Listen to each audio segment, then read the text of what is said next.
दोस्तों, इसी साल द सीडिंग नाम की एक फिल्म रिलीज की गई। इसकी कहानी बहुत ही अच्छी है। इसे देखते समय मुझे साल 2006 की वो बेहतरीन हॉरर फिल्म याद आ गई, द हेल हैव आइज। हम सभी जानते हैं कि अच्छी फिल्में बहुत कम बनती है।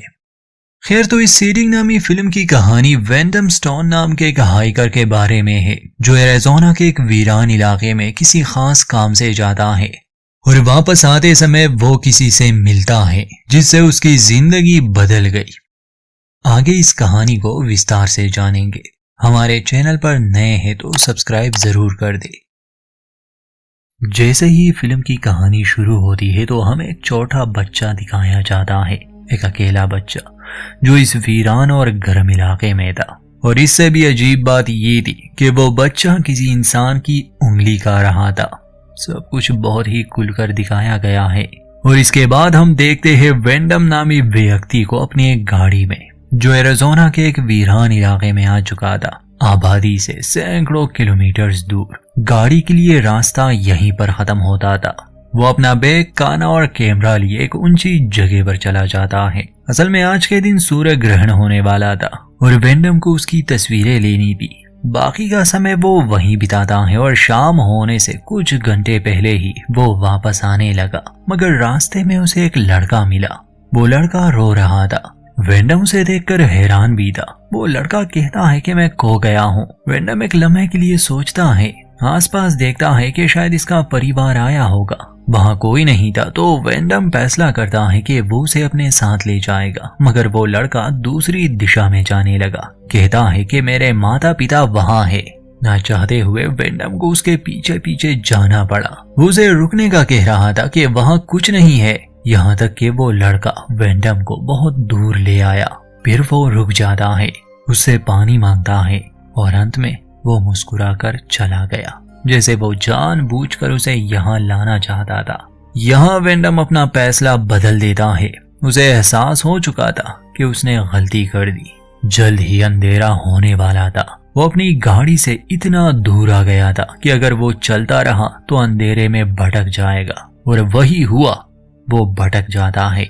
दिन में ये जगह गर्म और रात को ठंडी होती है। खुद को गर्म रखने के लिए और तो कुछ था नहीं, इसलिए वो एक पत्थर के नीचे सोने की कोशिश करता है। मगर ऐसे हालात में नींद आना मुश्किल था। कुछ देर बाद उसे एक आवाज सुनाई दी। आवाज का पीछा करते हुए वेंडम एक गाड़ी के करीब पहुंच जाता है। वहां नीचे काफी गहराई में एक घर था। जो हैरानी की बात थी, वेंडम वहां एक औरत को भी देख लेता है जो उस समय अपने साथ गुनगुना रही थी। नीचे जाने के लिए वहां सीढ़ियां लगाई गई थी, तो वेंडम धीरे धीरे नीचे उतरता है। घर के आसपास बहुत सी अजीब चीजें लगाई गई थी। फिर वो घर के दरवाजे पर दस्तक देता है, मगर वो औरत बाहर नहीं आती। इस समय वेंडम को मदद की सख्त जरूरत थी, इसलिए वो खुद ही अंदर चला गया। वो औरत अंदर ही थी और वेंडम को अंदर आने से वो घबराती नहीं, ना ही कुछ कहती है। वेंडम बताता है कि देखे, मैं खो गया हूँ, या आपके पास फोन है, मुझे मदद चाहिए। ये औरत कोई जवाब नहीं देती। इस समय ये खाना बना रही थी। वो वेंडम से कहती है कि आ जाओ, खाना खा लो। वैसे भी ये रात थी और बाहर ठंड होने की वजह से वेंडम आसानी से मान जाता है, मगर वो खाना नहीं खाता। इस औरत का नाम इलीना था और ये ज्यादा बात नहीं करती थी।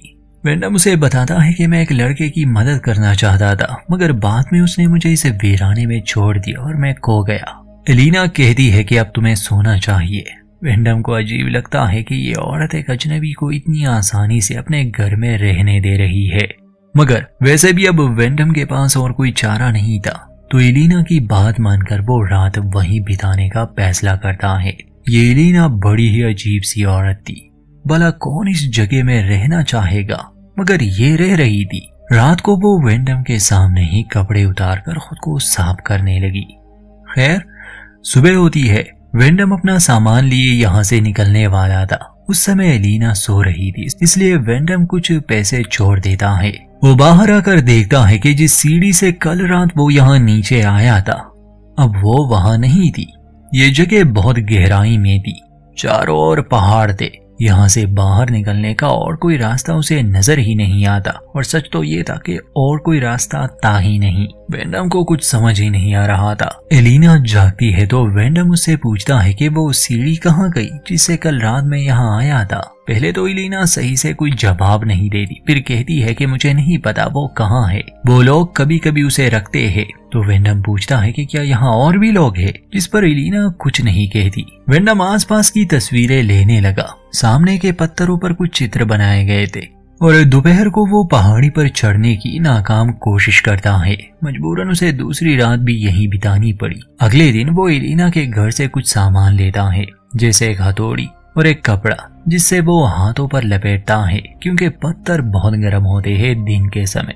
वो सीढ़ियां अब भी नहीं थी, इसलिए वो पत्थर पर चढ़ने की कोशिश करता है, मगर बिना रस्सी के इस पर चढ़ना नामुमकिन था। कुछ हद तक वो चढ़ चुका था, फिर उसे ऊपर से कुछ आवाजें सुनाई दी, बच्चों की आवाजें। कोई मरी हुई मुर्गी नीचे फेंकता है, इससे वेंडम का ध्यान भटक जाता है और वो ऊंची जगह से नीचे गिरकर बेहोश हो गया। पूरा दिन वो वहीं पर पड़ा था। शाम को जब उसे होश आया तो दर्द के मारे वो चिल्ला रहा था, क्योंकि वो हथौड़ी उसके पैर में जा चुकी थी, जिसने उसे काफी जख्मी कर दिया था। अजीब था कि पूरा दिन एलिना उसकी मदद के लिए नहीं आई, फिर अब उसे इतनी तकलीफ में देखकर वो मदद के लिए आती है और उसके पैर से हथौड़ी को निकाल देती है। अगले 2 दिनों के लिए वेंडम बिस्तर पर ही पड़ा रहता है, और जब उसकी हालत थोड़ी बहुत बेहतर हो जाती है तो एक बार फिर से वो निकलने की कोशिश करता है। वो जोर जोर से चिल्लाने लगा कि अगर ऊपर कोई है तो उसकी मदद करे, मगर कोई नहीं आता। गुस्से में वो एलिना को बाहर ले आता है और पूछता है कि बताओ यहाँ ये क्या हो रहा है, तुम लोग कौन हो? एलिना घबरा जाती है, कहती है कि मैं तुम्हारा ख्याल रख सकती हूँ, तुम्हें खाना दे सकती हूँ। तो वेंडम गुस्से में कहता है कि मुझे ये सब नहीं चाहिए, मुझे अपनी जिंदगी में वापस लौटना है। आखिर ये सब मेरे साथ क्यों हो रहा है? एलिना उसके करीब आने की कोशिश करती है तो वेंडम उसे जाने के लिए कहता है। कुछ देर बाद जब वेंडम साए में बैठा था तो ऊपर से एक लड़का आता है। वो पूछता है कि हे दोस्त, तुम्हें क्या चाहिए? तुम मदद के लिए चिल्ला रहे थे। उस लड़के को देखकर वेंडम को बहुत अच्छा लगा। वो उसे कहता है कि मैं यहाँ फंस गया हूँ, क्या तुम मेरी मदद करोगे? वो लड़का कहता है कि हाँ क्यों नहीं, बताओ तुम्हें क्या चाहिए। तो वेंडम रस्सी की मांग करता है कि क्या तुम रस्सी ला सकते हो और मुझे यहाँ से निकाल सकते हो। उस लड़के के साथ एक छोटी बच्ची भी थी। वो वेंडम से पूछता है कि मेरी बहन जानना चाहती है कि तुम्हारा पसंदीदा रंग कौन सा है। ये सुनकर वेंडम को बड़ा अजीब लगा। खैर वो ऐसे ही कहता है कि लाल रंग मुझे पसंद है, अब क्या तुम मेरी मदद करोगे? वो लड़का ये कहकर वहां से चला जाता है कि मैं रस्सी ढूंढ कर लाता हूँ, मेरा इंतजार करना। तो वेंडम उसका इंतजार करता है और कुछ देर बाद वो लड़का रस्सी नीचे फेंकता है। वेंडम से कहता है कि खुद को अच्छी तरह से बांध दो। वेंडम खुश था, लगा उसे कि अब वो यहाँ से निकलने वाला है। वो खुद को रस्सी से अच्छी तरह बांध देता है। फिर ऊपर जो भी लोग थे वो उसे खींचना शुरू करते हैं और बीच रास्ते में वो रुक जाते हैं। अब वेंडम काफी ऊंचाई पर फंस गया। अब उसे असलियत का पता चला कि असल में यही वो लोग हैं जिन्होंने इसे यहाँ कैद किया है। ये 5 लड़के और एक छोटी बच्ची थी, और इनमें से वो लड़का भी था जिसने कहानी की शुरुआत में वेंडम से मदद मांगी थी, या ये कहे कि उसे फंसाया था। उनमें से एक लड़का वेंडम पर ऊपर से यूरिनेट करता है और सभी उस पर हंस रहे थे। फिर वो रस्सी को हिलाने लगे। वेंडम डर जाता है। वो जोर जोर से चिल्लाता है कि रुको, मैं गिर जाऊंगा। वो एलिना को मदद के लिए आवाज देता है। वो बाहर आती है और अपनी भाषा में उन बच्चों को रोकने के लिए कहती है, मगर तब तक वेंडम बेहोश हो चुका था क्योंकि उसका सर पत्थर से टकरा गया था। एलिना उसे घर में ले आती है और जब रात को फिर से उसे होश आया, वो बिस्तर से उठ जाता है और बाहर आता है। वो अब भी कोशिश कर रहा था कि किसी तरह वो इस नरक से बाहर निकले। वो जमीन पर लेट जाता है। पैर का जख्म अभी भी ठीक नहीं हुआ था। एलिना बाहर आती है, उसे शांत करती है और समझाती है कि तुम्हें अब अपनी किस्मत को कबूल कर लेना चाहिए। लगता था जैसे एलिना को भी वेंडम की तरह किसी समय में यहाँ लाया गया होगा। उसने भी निकलने की कोशिश की होगी, मगर अब उसने उम्मीद छोड़ दी और यहाँ जीना सीख लिया। ऊपर वो बच्चे इनके लिए खाना लाते थे। असल में वो इनसे चाहते क्या थे वो थोड़ी देर में पता चल जाएगा। वेंडम समझ चुका था कि वो ऐसे नहीं निकल सकता, इसलिए वो इंतजार करता है। खुद को व्यस्त रखने के लिए वो वहाँ कुछ सब्जियां उगाने की कोशिश करता है ताकि वो भूख से ना मरे। एलिना उसका ख्याल रखती, उसके कपड़े धोती, खाना देती। मतलब कि अब वेंडम यहाँ रहने लगा। वो बच्चे जो ऊपर थे वो इनके लिए जरूरी सामान और खाना समय समय पर भेजते, मगर वो इन्हें यहाँ से निकालना नहीं चाहते थे। जब वेंडम एलिना से पूछता है कि ये सामान और खाना कहाँ से आते हैं और ये बच्चे कौन है, तो वो जवाब देती है कि मुझे नहीं पता, हमें खाने की जरूरत है, बस मेरे लिए इतना काफी है। खैर एक रात वेंडम अपना दुख बुलाने के लिए शराब पीता है। उसकी और एलिना की कुछ बातें होती है और जब एलिना उसे और शराब पीने से मना कर रही थी तो वेंडम को गुस्सा आ गया।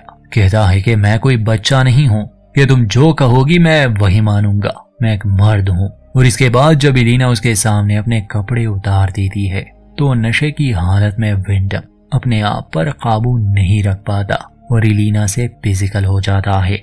ये रात गुजर गई, अभी भी वेंडम को यहाँ से बाहर निकलने का कोई रास्ता नहीं मिला था और समय गुजरता जा रहा था। दोपहर को जब वो अपने काम में लगा था तो एक लड़का उससे बात करने आया। ये बाकियों से अलग था। वो पूछता है कि ये आप क्या कर रहे हैं, तो वेंडम उससे बातें करने लगा ताकि वो उसे दोस्त बना सके, क्या पता वो उसे बाहर निकालने में मदद करे। ये लड़का अपना नाम लीपस बताता है और कहता है कि मुझे पढ़ने का बहुत शौक है, क्या आप मुझे पढ़ाएंगे। वेंडम कहता है कि हाँ क्यों नहीं, जब भी तुम चाहो। वो लड़का खाने की एक चीज वेंडम की तरफ फेंक कर चला गया। उस समय वेंडम को जमीन में किसी की अंगूठी और गाड़ी की चाबियां मिल जाती है। ये समझने में उसे देर नहीं लगी कि उससे पहले भी यहाँ कई लोगों को लाया गया होगा और शायद वो यहीं पर मर गए। रात को वेंडम की एलन से कुछ बातें होती है। इस घर में एक औरत की तस्वीर थी। वेंडम पूछता है कि क्या ये तुम्हारी माँ थी, तो एलिना जवाब देती है कि नहीं, ये पहली माता है। एलिना की बातें अजीब सी थी, खासकर जब वो वेंडम से कहती है कि मेरे अंदर एक बच्चा पल रहा है। ये जानकर वेंडम काफी डर जाता है, कहता है कि ये सब तुमने मुझसे करवाया, मगर एलिना कहती है कि नहीं, हम दोनों ने ये किया। इसके बाद वेंडम बहुत ही दुखी रहने लगा। अगले दिन कुछ पक्षी उसके पौधों को खराब कर देते हैं, मगर एलिना उसकी मदद करती है। एक ही समय पर यह औरत बुरी भी थी और अपनी अच्छाई भी दिखा रही थी। खैर वो लीपस नाम का लड़का आता है, पूछता है कि क्या आप मुझे कुछ सिखाएंगे, तो वेंडम उसे समझाता है कि देखो यहाँ नीचे से ये आसान नहीं, क्यों ना तुम हमें किसी तरह बाहर निकालो, फिर हम यहाँ से कहीं दूर चले जाएंगे, हम एक परिवार होंगे। लीपस कहता है कि मुझे नहीं पता, अगर वो लोग आसपास हो तो मैं ये नहीं कर सकता, जब वो चले जाए या सो जाए तभी मैं कुछ कर सकूंगा, बस तुम तैयार रहना। वेंडम कहता है कि हाँ ठीक है, मैं तैयार रहूंगा। मगर तभी एक और लड़का वहां आता है और वो लीपस को लेकर कुछ अजीब अजीब बातें करने लगा। इसके बाद वो उसे ले गया। हालांकि वेंडम को एलिना से नफरत थी, मगर यहाँ नीचे सिर्फ वही उसकी साथी थी। तो एक रात जब वो खाना खा रहे थे, वेंडम उसे बाहर की दुनिया के बारे में कुछ बातें बताता है। इससे एक बात तो साफ हो गई कि एलिना कभी बाहर गई ही नहीं, उसे पता ही नहीं बाहर कौन सी दुनिया है। वेंडम उसे कुछ तस्वीरें दिखाता है और जब वो म्यूजिक सुनती है तो उसे बहुत अच्छा लगता है। उसी रात वो बच्चे ऊपर अपना कोई रस्म पूरा कर रहे थे, क्योंकि जब सुबह हुई और एलिना बाहर आई तो वो चिल्लाने लगी, क्योंकि उसे लीपस नामी लड़के की लाश ऊपर बांधी गई थी, जिसे देखकर एलिना पागल हो रही थी। वेंडम बाहर आता है, ये देखकर उसे भी बहुत दुख हुआ। एलिना गुस्से में कहती है कि ये मेरा बच्चा था और तुम्हारी वजह से मारा गया। एक लकड़ी से वो वेंडम को मार मार के बेहोश कर देती है और इसके बाद 9 महीनों तक वो वेंडम को एक केज में कैद रखती है। वो किसी जानवर की तरह बन गया था। वो उसे खाना पानी तो देती, मतलब उसे जिंदा रख रही थी, मगर बाहर जाने नहीं देती थी। एक दिन वहां से एक लड़की गुजर रही थी। नीचे ये घर और इसमें कैद आदमी को देखकर वो हैरान थी और काफी घबराई हुई भी। वेंडम उसे कहता है कि प्लीज मेरी मदद करो। वो लड़की मदद लाने के लिए जाती है, मगर कुछ देर बाद उसे भी पकड़ लिया गया और वो पागल सन की बच्चे वेंडम के सामने ही उसे मार देते हैं, जिसे देखकर वेंडम का दिल टूट गया और अब वो समझ चुका था कि वो कभी भी इस नर्क से निकल नहीं पाएगा। एक रात उसे बहुत से बच्चे नजर आए। इसका मतलब कि यहाँ पर एक पूरा कबीला रहता है। अगले दिन वेंडम एलिना से कहता है कि तुम अकेले ये सब नहीं कर सकती, तुम्हें मेरी जरूरत पड़ेगी। मगर इलीना कहती है कि मैं कर सकती हूँ, मैं ये पहले भी कर चुकी हूँ। वेंडम उसके सामने गिड़गिड़ाता है, भीख मांगता है कि जो तुम कहोगी मैं वही करूंगा। मैं इन बच्चों का पिता बनने के लिए तैयार हूँ। अब मैं वापस नहीं जा सकता। मेरी जिंदगी खत्म हो चुकी है, मुझे आजाद कर दो। इस बच्चे पर मेरा भी हक है। इलीना कहती है कि नहीं, तुम कुछ नहीं हो, तुम बस एक बीज की तरह हो और बीज हवा में उड़ जाते हैं। वेंडम पूछता है कि आखिर तुमने मुझे जिंदा क्यों रखा है? या तो मुझे आजाद कर दो या मार दो। वो इस बात को लेकर बार बार चिल्ला रहा था, मगर इलीना वहां से चली जाती है। इसके कुछ दिन बाद ही वो समय आ गया जब इलीना उस बच्चे को जन्म देने वाली थी। वो बहुत घबराई हुई थी। बाहर आते ही वो वेंडम से कहती है कि मेरी मदद करो। इस बार सब अलग है। ना चाहते हुए वेंडम उसकी मदद के लिए तैयार हो जाता है। काफी समय के बाद वो उस केज से बाहर निकला था, इसलिए उसे चलने में दिक्कत हो रही थी। अजीब बात थी कि वो सीढ़ी अब वहां मौजूद थी। वो चाहता तो वहां से निकल सकता था, मगर वो इलीना की मदद करता है और वो बच्चे को जन्म देती है, जिसे देखकर दोनों ही बहुत खुश थे। मगर फिर पीछे से वो लड़के आते हैं और बड़ी ही बेरहमी से वेंडम का गला काट कर उसे खत्म कर देते हैं। वो लड़के कहते हैं कि ये हमने आपके लिए किया माँ, और इलीना कुछ नहीं कहती। इसके कुछ महीने बाद हमें दिखाया जाता है कि इलीना अब उस बच्चे का ख्याल रख रही है और बाहर वेंडम की लाश सड़ रही है। यहीं पर इस फिल्म का अंत होता है। कहानी ज्यादा पेचीदा नहीं अगर बंदा इस तरह की डरावनी फिल्मों का शौकीन हो। असल में ये एक तरह का कबीला है और यही इनकी जिंदगी जीने का तरीका। ये सभी बच्चे असल में इलीना के नाजायज बच्चे थे। इससे पहले कोई और औरत यहाँ रही होगी, उसने भी इस तरह की जिंदगी जी। मतलब हर बार किसी मर्द को यहाँ लाया जाता और जब वो औरत को प्रेग्नेंट कर देता फिर उसे खत्म कर दिया जाता। अगर ध्यान दे तो हर बच्चा एक दूसरे से अलग है, हालांकि ये एक ही माँ से जन्मे थे।